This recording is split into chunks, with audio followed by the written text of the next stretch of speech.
Ek groet ook vanoggend, vandag, elkeen wat na hierdie boodskap luister, mag die Here ook met sy gees by jou teenwoordig wees en praat, duidelik met jou kom praat deur dit.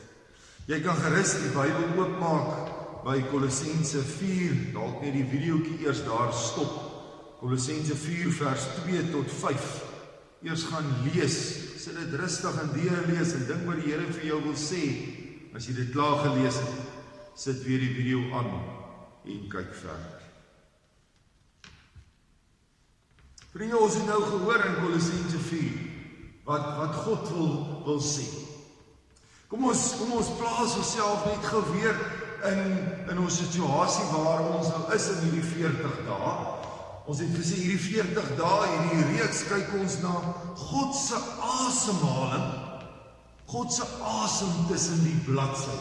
Ons het die woord, ons het die Bybel en is fantasties dat ons die Bybel het en in hierdie Bybel kan ons God hoor asemhaal, kan ons God ervaar, is God besig met ons. Ons is by die 6de tema, die laaste tema van hierdie reeks. Ons het gekom en gesê, God gee vir my krag om die versoekings te weerstaan. God gee vir ons hoop in hierdie hopelose tyd. God help my om te volhard soos daai Stephen Callahan oor die Atlantiese Oseaan met sy bootjie gevaar het. En volhardheid, so help die Here ook vir ons in die storms van die lewe om te volhard. Toe meneer Jalgaard het met ons gepraat oor die beskerming uit Psalm 125. En verlede week het ons gesê, ons kan 100% seker wees, al is ons nie 100% volmaak nie. Ons kom vanoggend by die laaste een, die woord van God leer ons die geheime van God. God se geheime. Vriende, God se geheime is in hierdie woord opgeteken. En as hy gaan lê en stof vergader, gaan jy nie daai geheime weet. Ons praat vanoggend oor geheime. As jy 'n definisie moet gee, jy moet sê, wat beteken die woord geheim? Dink hoe so daar waar jy sit, wat beteken die woord geheim? Waar dink jy dadelik as jy die woordjie hoor? As jy die woord geheim hoor, wat gaan deur jou gedagtes, wat gaan deur jou kop? Ek het Martha bietjie in die HAT gaan kyk, nie net op die internet nie, maar ek het die hele res van die preek van die internet afgetrek en net speel. Maar ek het bietjie gaan kyk na wat die HAT sê, die definisie vir 'n geheim. Kennis, wat een of 'n paar persone besit, en nie aan die ander geopenbaar mag word. So kennis, iets wat jy weet, jy en jou gesin, of jy en iemand, jy en 'n vriendegroep, dit wat jy weet, kennis wat jy besit, en hierdie kennis wil jy nie hê ander moet daarvan weet nie. Dit jy openbaar, jy vertel dit nie aan ander. As jy die woorde hoor, dis my geheim. Waaraan dink jy? Dis my geheim. Waaraan dink jy? As jy nou daar sit en jy dink aan die televisiereeks, dis my geheim, wat in die 70s en die 80s was, dan gee dit natuurlik jou ouderdom bietjie weg. Daar was 'n televisiereeks in die 70s en die 80s, dis my geheim. Nee, Anka, julle sal nie daarvan weet nie, jammer, nee. Maar ons het daarna gekyk, ek en jou pa, weet jy, jou ma is baie jong, ek speel maar Serena. Nee, dis my geheim. Lekker gesinsteef televisiereeks met Kobus Robinson. Ek wil hom onthou nie, ek het daar 'n fotootjie van hom. Dis is die heroes van daai tyd gelyk het. Kobus Robinson, dan het hulle 'n deelnemer gehad wat daar voor op die stoel gesit het en dan word daar gesê, hallo, ek is Martie Meyburg en ek is 'n professionele bottelprop skoonmaker. Of wat ook al. Nee, daar's al allerlei goed. Ons het later en ons gespot daaroor. Hallo, ek is Andre Jordaan. Ek is 'n onderwater chopper pilot driver. Nee, maar jy het allerlei, maar dan is dan nou aan die kykers gesê en aan die gehoor, maar die persone wat deelneem, het dan nie geweet wat die persoon is. Dit is dan nou sy geheim en dan moes hulle nou vra en so en uitvind wie is die persoon, wat doen die persoon, dis my geheim. Want dalk het jy ook 'n geheim. Daar's natuurlik in die Bybel ook 'n persoon met 'n geheim. As 'n persoon met 'n geheim en dan word vir hom gesê, net jy en jou ouers weet wat hierdie geheim is en jy mag dit vir niemand anders te vertel nie. As daai geheim uitkom, dan gaan jy nie meer jou krag hê. Daar word natuurlik vir Samson gesê, vir Samson en sy ouers, jy mag nie jou hare afskeer nie, jou krag lê in jou hare, en dis Samson se geheim, en hy is veronderstel om dan nou hierdie geheim te hou, totdat Delila koos die vrouens, totdat Delila kom en vir hom verlei, en hy vertel sy geheim vir Delila, en dan sy skeer, julle ken die verhaal van Samson. Ek wil vanoggend vir jou vra, het jy 'n geheim? Het jy sekere geheime, of het jy 'n geheim? En dadelik sal ons sê, nee, doe maar nie, nee André, ek het daarmee geheime nie, my vrou weet alles, en ek weet alles van haar, maar ek wil sê, ek dink ons almal het geheime. Ek hoop so, ek hoop aan sekere goed, wat jy net vir jouself hou, en dan praat ek nou van jou bankrekening, jou kaartjie se nommer, en dan sekere goed wat ons op jou selfoon en op jou rekenaar om by jou banksake in te gaan, mense wat nog 'n kluis het, wat met allerlei nommertjies, daai kode hou jy vir jouself, daai is 'n geheim, want as iemand anders dit kry, kan hulle jou kluis oopmaak en jou geld vat, kan hulle jou geheime kode vat en op jou banksake ingaan en oorplasings maak, so ons het almal sulke geheime, en ek dink ons het deesdae so baie, nee? Want hierdie ding en daai ding, oral moet jy 'n nommer hê, dat ons later aan dit maar in 'n boekie moet skrywe, en die boekie in 'n ander kluis moet sit, wat net een kode, dan moet jy net daai kluis se nommer hou, of op een dokument op jou rekenaar sit, en hom 'n kode aansit, maar as jy dan nou daai kode vergeet, dan is jy nou nie moeilik. Maar dis die geheim. Ons het 'n geheime boek, vriende, ons het 'n geheime boek, en in hierdie boek is daar kodes en geheime neergeskrywe vir my en jou van die lewe. En ek en jy het natuurlik die verantwoordelikheid om dit nie net vir onsself te hou, maar om te deel. Want die kosbaarhede wat in hierdie boek opgeteken is, wil die Here hê, moet ons deel met mekaar. Een persoon, behalwe Kolossense 4, hou dit nog steeds 'n gedagte, ons kom net nou terug na hom toe. Maar een persoon by wie ek wil gaan stilstaan, behalwe Samson, is natuurlik Josef. In Genesis 41 word die verhaal van Josef vertel. Dit word vooraf gegaan met Josef saam met sy broers, en Josef se broers wat hom uiteindelik uitverkoop, en hy beland in Egipte, in die vreemde. En daar in die vreemde gaan werk het vir Potifar, en Potifar se vrou veroorsaak dat hy onregverdig in die tronk beland, en die deur word agter hom toegesluit. En dis asof daar vergeet van Josef. Totdat daar 'n geheim kom. En as ons dit lees, in Genesis 40:41 lees, dan lees ons van die koning van Egipte, die Farao, wat dan sê maar, wat dan ontstel is, want hy het 'n geheim. Hy het gedroom, en jy ken die droom, van die 7 vetkoeie, en die 7 maarkoeie, en die 7 maarkoeie wat die 7 vetkoeie opvreet. Van die 7 goeie, vrugbare vetare, en die 7 maar uitgeskroeide are. En dan kom die maar-are en verdelg die vetare. En dan skrik Farao wakker, en hy weet nie wat dit beteken nie, hy besef hier is 'n geheim opgesluit in hierdie droom, en hy roep sy waarsêers, hy roep sy geleerdes bymekaar, en hy sê vir hulle, wat beteken hierdie droom? Wat beteken hierdie geheim? Jy moet iets daarin wees, en nie een van hulle kan dit uitlei. En dan onthou die skinker Die skinker wat saam met Josef in die tronk was, wat bly leef het, dan onthou die skinker en hy sê vir die Farao laat roep vir Josef.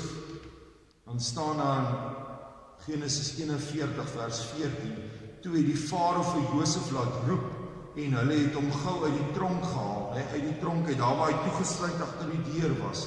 Nadat hulle hom geskeer en ander klere aangetrek het, is hy na die Farao toe. Die Farao het vir Josef gesê, ek het 'n droom gehad, maar daar is niemand wat dit kan uitlê nie. Toe het ek van jou gehoor, jy lê 'n droom uit as jy hom hoor. Josef het vir die Farao gesê, hoor gou dit, nie ek nie, God gee die goeie antwoord vir u. En dan weet jy mos, ken jy die verhaal, hoe hy dan vir die Farao vertel, maar die vetkoeie, vetare is dieselfde, die maarkoeie, maarare is dieselfde. Dan gaan 7 goeie jare kom, maar dan gaan daar 7 jare van hongersnood opkom. Kom ons maak gereed.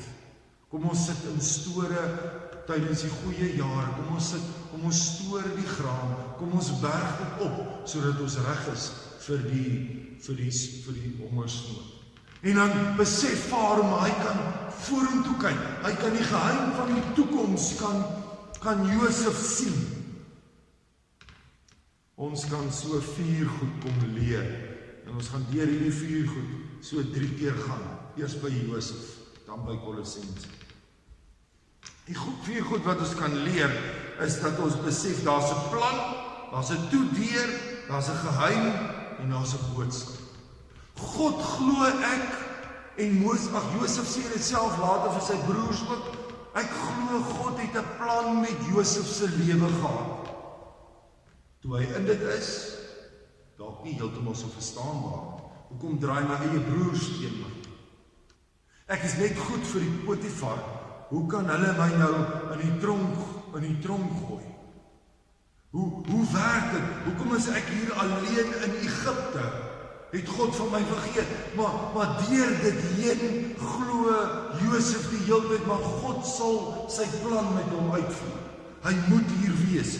God se plan met hom daar in die vreemde. God gee vir hom 'n spesiale gawe. Goed, die tweede een is dat hy agter hierdie deur is. Hy's toegesluit. Hy's weggesluit van sy familie, van sy vriende in Israel. Hy's hier in die vreemde. Dit alleen moes vir hom na toesluit gevoel. Meer as dit, hy word uiteindelik in 'n tronk gegooi en daar agter 'n deur toegesluit. Hy kan nie weet wie hy is, hy's vasgevang in sy omstandighede. Die derde ding, daar's die geheim. Hierdie geheim van 'n droom, 'n onverstaanbare droom, 'n geheim wat die Farao het. En God kom gee dit, maar daardeur wil God die toekoms vir hulle kom gee, maar eers verstaan mense dit nie. En daarom is daar iemand nodig om die boodskap oor te dra. En dis Josef. Josef het die spesiale gawe. Josef het hierdie kontak tussen hom en God. En as hy die droom hoor, dan openbaar God aan hom die boodskap. En hy kan vir die Farao sê, maar daar is lewe. Hoor dit nou. Daar is lewe. Kom ons doen dit so, dan sal nie net jy lewe nie, maar sal jy ook kan sorg vir Egipte. En Josef het ook nie daar besef nie, maar later besef, maar dan kan sy eie familie ook lewe. 'n Plan, 'n toedeur, geheim, uiteindelik 'n boodskap. Terug by Kolossense 4. Luister wat sê vers 3. Dink hy's op die bord, Jan, hè? Ja. Bid dat God vir ons 'n deur vir die woord oopmaak, sodat ons die geheimenis van Christus kan verkondig waarvoor ek hier gevang is. Onthou wie sê dit? Wie skryf Kolossense? Al die briewe, al daai klomp briewe, behalwe nou Johannes en Petrus se briewe. Maar al die ander briewe is een persoon wat dit skryf, dit is Paulus wat dit skryf. Paulus skryf hierdie briewe aan, hy skryf aan die gemeente in Kolosse. En hy sê vir hulle, liewe gemeente, julle moet vir my bid, vir 'n oop deur, want daar's 'n geheim, en hierdie boodskap moet uitgaan. Paulus kom sê, maar ek het 'n geheim, en ek het julle nodig. Dan kan ons weer na daai 4 hoofpunte toe kyk. Eerste plek, God se plan met Paulus se lewe. Net al gesê, plan met Josef. Hoor gou God se plan met Paulus. Paulus word groot as wat? As 'n fariseer, as 'n geleerde, as 'n Jood. Hy in Filippense 3 sê Paulus wie hy was, né? Filippense 3 vers 5 sê Paulus, op die 8ste dag is ek besny. So presies soos die Jode die tradisie gehad. 'n gebore Israeliet uit die stam Benjamin, 'n goeie familie waaruit hy kom, 'n egte Hebreë. In wetsopvatting was ek 'n fariseer, so hy was 'n geleerde man. Met ywer het hy die kerk vervolg, hierdie klomp Christene, hierdie wegbreek. Ek het gesê ek stem nie daarmee saam nie. In onderhouding van die wet, hy die wet net so nagekom. Onberispelik, maar dan sê hy in vers 7, maar wat eers vir my 'n bate was, beskou ek nou as waande. God sorg dat Paulus in die regte familie, op die regte manier, met die regte geleerdheid groot word. En dan stop hy hom op die pad van Damaskus. Paulus is besig om die kerk te vervolg. Paulus is besig om die Christene dood te maak. En dan staan Jesus in die pad by Damaskus. En hy stop hom en hy sê, Paulus, nie meer vervolger. Nie meer so, want Paulus is radikaal. As Paulus gegaan het vir iets, het hy radikaal gegaan daarvoor. So hy het alles gegee daarvoor. God stop hom en hy maak 'n U-turn, 'n omdraai in sy lewe, van 'n vervolger van die Christene tot 'n navolger van Christus. Dis God se plan, om gereed te maak, sodat hy uiteindelik dit kan wees, 'n radikale navolger van Christus. Maar hy het ook 'n toedeur gehad. Toe die ander Jode sien dit wat Paulus mee besig is, toe vat hulle hom, toe slaan hulle hom, toe gesel hulle hom. Hulle gooi hom dood, hulle wou hom doodgooi met klippe. Hulle het hom gegooi met klippe, hulle het hom doodgegooi. En hy kry swaar, uiteindelik word hy in die tronk gegooi. En die deur word toegestaan. Ons sal sê, maar hoe nou?